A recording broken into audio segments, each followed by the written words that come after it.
मालेगाव येथील सटना रोड गंगामाई मंगल कार्यालयाच्या मागे श्री वेदगंगा निसर्गोपचार केंद्र या दवाखान्याचे उद्घाटन माजी नगरसेवक मदन बापू गायकवाड व दवाखान्याचे डॉक्टर श्री मनोज जे पगारे व डॉक्टर राजेंद्र डी पाटील यांच्या हस्ते फीत कापून उद्घाटन करण्यात आले। यावेळी कार्यक्रमाला आलेल्या मान्यवरांचा शाल व श्रीफळ देऊन सत्कार करण्यात आला। श्री वेदगंगा निसर्गोपचार केंद्र गेल्या 5 वर्षापासून चांदवड येथे सुरू असून यामध्ये पॅरालिसिस, हातपायांना मुंग्या येणे, सूज येणे, मणक्यांचा आजार, सांधेदुखी, जन्मजात अपंगत्व, वजन वाढणे, वजन कमी करणे, सोयरासिस, फंगल इन्फेक्शन, हार्ट अटॅक, हातापायांना भेगा पडणे, थायरॉइड, मूळव्याध, मूतखडा व स्त्रियांचे सर्व आजार, चेहऱ्यावरील समस्या, डायबिटीज, व्यसनमुक्ती इत्यादी आजारांवर खात्रीशीर 100% आयुर्वेदिक उपचार करण्यात येतात। या वेदगंगा निसर्गोपचार केंद्रामध्ये नंदुरबार, जळगाव, धुळे इत्यादी ठिकठिकाणाहून मोठ्या प्रमाणात रुग्ण उपचारासाठी येत असतात। त्यांच्या दृष्टीने आज मालेगाव येथे श्री वेदगंगा निसर्गोपचार केंद्र दवाखान्याची दुसरी शाखा उघडण्यात आली आहे। या उद्घाटन प्रसंगी सामाजिक क्षेत्रातील मान्यवर, मित्रपरिवार व नातेवाईक उपस्थित होते।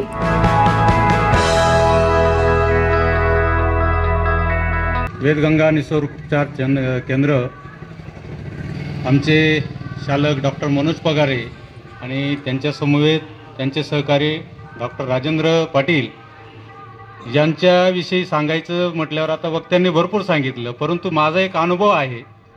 मला कमरेचा त्रास होता आणि जवळपास मी 2-3 वेळा त्यांच्याकडे गेलो आणि गेल्यानंतर ज्या वेदना असतात त्या वेदना मी पूर्णपणे विसरलो आणि मी त्याच वेळेस त्यांना म्हटलो की हे काय नेमकं तुम्ही तंत्र शोधून आणलं। आणि त्यावेळेस मला डॉक्टरांनी सांगितलं की दाजी हे बघा, हा माझा अभ्यास इथपर्यंत गेलो आणि प्रत्येक गोष्ट करताना तो विचारत असतो, नेहमी माझ्याशी त्याची हितगुज चालू असते डॉक्टरांची। आणि त्या गोष्टीचा फायदा एवढा झाला की आज चांदवडमध्ये कधी कधी जेवायला वेळ नसतो त्यांना आणि एक दिवस आरामाचा म्हणून रविवार बंद ठेवतात आणि कधी कधी रविवारी पण त्यांना फोन येत राहतात की डॉक्टर तुम्ही आहात का। म्हणजे जिथं हात लावेल तिथेच नक्कीच काहीतरी यश या व्यक्तीला मिळत असतं आणि प्रयत्नवादी, नवीन शिकणं या गोष्टी जिद्दी आहे, मेहनती आहे। म्हणून आम्हालाही वाटतं की तुमच्या 2 शाखा झाल्या, अजून अशीच प्रगती होत राहो आणि तुम्ही जी सेवा करतायत विना गोळी, विना औषध, अगदी मालिश करून, तर अर्ध्या तासामध्ये पेशंट एकदम असं रिलॅक्स होऊन जातात। आणि तो अनुभव मी स्वतः घेतल्यामुळे मलाही आनंद होतो की मी काही वक्ता नाही, यांच्या पुढे मी काय बोलणार, परंतु जो आपला अनुभव आहे हा इतरांना सांगितला पाहिजे आणि सांगितलेल्या अनुभवातून नक्कीच आपल्यालाही कुठंतरी वाटतं की अशा ठिकाणी असे वेदगंगा नावाचे निसर्गोपचार केंद्र सुरू झालेलं आहे। डॉक्टर पगार यांचं सहज नकळत माणूस बोलतो आणि त्याचा फायदा असा होतो की एखाद्या पेशंट या गोष्टीला, म्हणजे ग्रामीण भागामध्ये खूप पेशंट आहेत परंतु त्यांना काय होतं की योग्य मार्गदर्शन नसतं। गेले इंजेक्शन घेतला, गोळी घेतली, तात्पुरता आराम मिळाला, परंतु कायमस्वरूपी आराम मिळत नाही। आणि कायमस्वरूपी आराम मिळवण्यासाठी जर खरोखर मी स्वतः जो अनुभव घेतला तो इतरांनी सुद्धा घ्यावा, ज्याला व्याधी असेल त्यांनी, आणि कोणालाही व्याधी नसावी या मताचं मी आहे। परंतु आज आपलं हे खानपान या ज्या गोष्टी आहेत खरोखर वाईट आहे तात्या, खरोखर वाईट। कारण चहा सकाळी उठल्यावर चहा पितो, आता मी पण त्यातलाच आहे, मी काही वेगळा नाही, परंतु या गोष्टींमुळे आपल्याला या व्याधी जडतात। परंतु या गोष्टी हळूहळू आपण जर कमी करत गेलो तर नक्कीच डॉक्टर पगारेंसारख्या व्यक्तींचं आपल्याला चांगलं योगदान या समाजासाठी, गावासाठी, देशासाठी आपल्याला मिळेल। आणि दोन्ही डॉक्टरांना माझी विनंती आहे की आलेल्या पेशंटची जशी तुम्ही चांदवडला ज्या पद्धतीने सेवा देतायत तशीच या ठिकाणी सुद्धा सेवा द्यावी। कारण धुळे, नंदुरबारचे तुमचे पेशंट आहेत, त्या पेशंटांना एवढ्या लांब येण्यासाठी खूप लांब पडतं, वेळ जातो, तर कमीत कमी 1 तासाचा वेळ त्यांचा वाचवलेला आहे। आणि अशीच प्रगती तुमची दोघांची होत राहो अशी मी माझ्या वाघ परिवारातर्फे आणि सर्व आलेल्या मान्यवरांच्या तर्फे तुम्हाला शुभेच्छा देतो। धन्यवाद। व्यासपीठावर उपस्थित आमचे गुरुवर्य पगारे साहेब, पगारे मॅडम आणि उपस्थित सर्व बांधवांनो, राजकारण करत असताना बऱ्याच गोष्टीचं उद्घाटन करायला मिळालं। किराणा दुकानाचं असलं का त्याला सांगता येतं खूप चालावं, समजा कटलरी दुकान असलं तर हे खूप चालावं असं त्याला शुभेच्छा देता येतात, पण दवाखाना खूप चालावा असं काही म्हणता येत नाही. परंतु जे कोणी पेशंट येतील ते तुमच्या हातून बरेच व्हावे हीच शुभेच्छा तुम्हाला ह्या ठिकाणी देण्यासाठी आम्ही आलोत. मनोज नावात ताकद भरपूर आहे. सध्या मनोज जरांगे असतील किंवा मनोज पगारे असतील त्यामुळे त्यांची जी काही स्टॅमिना आहे, त्यांचं पेशंटला नीट करण्याची जी काही पद्धत आहे, माझा जाऊन मी डॉक्टर असताना सुद्धा 3 महिन्यापासून स्पॉन्डिलायसिसनी भरपूर जाम होतो आणि वेळेअभावी मी ते करू शकत नव्हतं पूर्ण, पण तरी मी गेलो चांदवडला. रोज जो मला व्यायाम करावा लागायचा 2 महिने मी अंगावर सहन केला. तिथं गेलो आणि अजून तर गोळी सुद्धा मी खाली नाही. त्याला 2 महिने झाले आणि ते फुकट झालं. बाकीच्या ठिकाणी स्कॅन केले, ऍडमिट झालो, काय उपयोग नाही. म्हणजे आयुर्वेदात मध्ये किती ताकद आहे हे त्यांनी कोर साहेबांनी बी सांगितलं. या ठिकाणी तुम्ही फक्त एक त्यांच्या पाठीवर हात, गायकवाड साहेब असू द्या. तुमचा प्रभाग, या प्रभागाचं नाव जिथून जिथून पेशंट येतील तिथं गेल्याशिवाय राहणार नाही आणि त्यामागे तुमचाही हात राहिला तरच हे शक्य आहे. आणि तुम्ही तेवढं आमच्या पाठीशी तुमचा हात असू द्यावा ही विनंती सगळ्यांच्या वतीने मी तुम्हाला करतो. की दुसऱ्यांना सहकार्य करण्याची नेहमी त्यांची तयारीच असते आणि त्याच्यामुळे लहानपणापासून तो शाळेत असताना जेव्हा पंतप्रधान होता तेव्हा सुद्धा तो शाळेचा अतिशय काळजी घ्यायचा, प्रत्येकाशी संपर्क साधायचा. आजही त्याने अतिशय चांगल्या प्रकारे त्या यशस्वी झाला तो या क्षेत्रात. मला अतिशय आनंद होतोय. म्हणून तुला एकच सांगावं असं वाटतं, प्रत्येक पेशंटमध्ये तो आपले आई वडील बघत असतो, भाऊ बहिणी बघत असतो. आज आमचे जावई बापू पण आलेले आहेत, आमची बहीण आली आहे त्याची, तर प्रत्येकाला त्याचा अभिमान आहे आणि त्यामुळे तुम्ही सर्वजण इथे आलात, अतिशय अभिमान वाटला. विशेष म्हणजे डॉक्टर जाधव सर, कधीच आपल्याला भाऊंना कधी वेळ नसतो जास्त, तरी सुद्धा एवढ्या लांबून आलात, मला अतिशय अभिमान वाटला. वर साहेबांनी भेट दिली त्याच्यामुळे मला खूप अभिमान वाटला.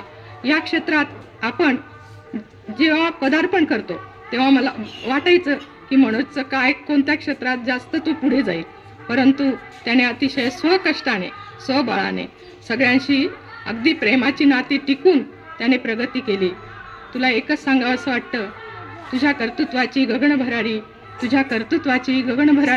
उंच उंच जाऊ दे. तू स्पर्शाल तुम्ही स्पर्शाल जे काही त्या साऱ्यांचे सोने होऊ दे. तुझ्या हातून असेच चांगलं कार्य घडत राहो, तुझी प्रगती हो, उंच उंच यशाच्या याला गवसणी घालो, एवढीच मी. नमस्कार, मी डॉक्टर मनोज पगारे आणि आमचे डॉक्टर राजेंद्र पाटील. आमचे मालेगाव या ठिकाणी आजच श्री वेदगंगा निसर्गोपचार केंद्र याचे उद्घाटन झाले आहे. साधारणतः मला एक सर्वांना सांगावंसे वाटते, मी एक डॉक्टर असून माझ्या अनुभवाचे काही बोल आज मी या ठिकाणी तुम्हाला सांगत आहे. मित्रांनो, मी पासआउट झाल्यानंतर जवळजवळ 10 वर्ष ॲलोपॅथी प्रॅक्टिस केली आणि ती प्रॅक्टिस करत असताना रुग्णांचे जे विविध व्याधी बघून आणि सगळ्यात जास्त रुग्ण हे सांधेदुखी, गुडघेदुखी, मणक्यातला प्रॉब्लेम असे होते. परंतु उपचार म्हणून त्यांना फक्त एखादे पेन किलर इंजेक्शन किंवा पेन किलर गोळ्या देऊन आणि तात्पुरतं त्याचं शमन करण्याचं काम या ॲलोपॅथीमध्ये होत होतं. याला कुठेतरी पर्याय असावा, रुग्णाला आपल्याला नैसर्गिक पद्धतीने काहीतरी असं द्यावं की जेणेकरून रुग्णाला कोणत्याही गोळ्यांचा साईड इफेक्ट न होता त्याला उत्तम आरोग्य लाभेल आणि त्याचं जे व्याधी किंवा दुखणं आहे ते दूर होईल. या अनुषंगाने मी विचार करत असताना या पॅथीमध्ये अजून दुसऱ्या काही पॅथी आहेत का, तसं एक आयुर्वेद जे आमचं होतंच, आयुर्वेदाला जोड म्हणून आम्ही कायरोप्रॅक्टिक, बोन सेटिंग हे जोडली. म्हणजे जे हाडांचं दुखणं होतं त्याला हाडांची सेटिंग करून आम्ही या ठिकाणी ते व्यवस्थित करण्याचा प्रयत्न करत होतो. त्यात अजून 2-3 प्रकारच्या थेरपीज या श्री वेदगंगा निसर्गोपचार केंद्रामध्ये आम्ही करतो. कपिंग थेरपी, निडलिंग, ॲक्युपंक्चर, अजूनही विविध मशिनरीच्या मार्फत आम्ही असे वेगवेगळ्या थेरपीज करून अनेक रुग्णांना, आज चांदवड जिल्हा नाशिक येथे आम्ही 4-5 वर्षापासून हे काम करत आहोत आणि शेकडो रुग्णांना आम्ही या व्याधींमधून अतिशय बरे केलेले आहेत आणि ते चांगल्या पद्धतीने आज त्यांचं जीवन जगत आहेत. त्यानंतर अनेक रुग्ण माझे खानदेश विभागातून, धुळे, नंदुरबार, जळगाव आणि मालेगाव परिसरातून, कसमादे परिसरातून माझ्याकडे येथे रुग्ण येतात. त्या रुग्णांची एक इच्छा होती की आम्हाला सोयीस्कर असं होईल अशा ठिकाणी आपण एक मध्यवर्ती ठिकाणी आपला दवाखाना टाकावा, जेणेकरून आम्हालाही तुमच्या या ट्रीटमेंटचा लाभ घेता येईल. त्यांच्या विनंतीला मान देऊन आम्ही मालेगाव येथे आता हे सेंटर चालू केलेले आहे आणि रुग्णांना आता आम्हाला जास्तीत जास्त वेळ आणि सेवा देता येईल. त्यामुळे आम्ही मालेगावचा निर्णय घेतला आणि रुग्णांच्या सेवेत आजपासून आम्ही रुजू होत आहोत. रुग्णांवर विविध प्रकारचे उपचार करत असताना एक बाब मला प्रकर्षाने जाणवली, तो म्हणजे सगळ्यात महत्त्वाचा घटक म्हणजे आपला आहार.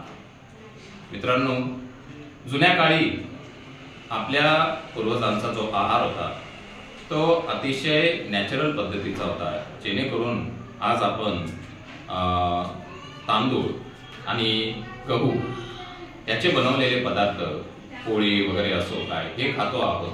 परंतु त्याचे दुष्परिणाम आता सगळीकडे दिसायला लागलेले आहेत. जुने लोक जे आपले बाजरी, ज्वारी, नाचणी असे भरड धान्य खायचे, त्यामुळे त्यांच्या आरोग्यामध्ये चांगल्या पद्धतीने सुधारणा व्हायची. त्याही खाली जाऊन अजूनही 5 प्रकारचे असे काही सुपर फूड आहेत, जेणेकरून ज्याला आपण मिलेट्स म्हणतो इंग्लिशमध्ये आणि मराठीमध्ये त्याला भरड धान्य म्हणतो. याविषयी बराच अभ्यास केल्यानंतर असं जाणवले की भरड धान्य हे अतिशय चांगल्या पद्धतीने आपल्या शरीरातली झीज भरून काढतं, अनेक आजारांविरुद्ध लढतं आणि आपल्या शरीराची परिपूर्ण या ठिकाणी ते पोषण करतं.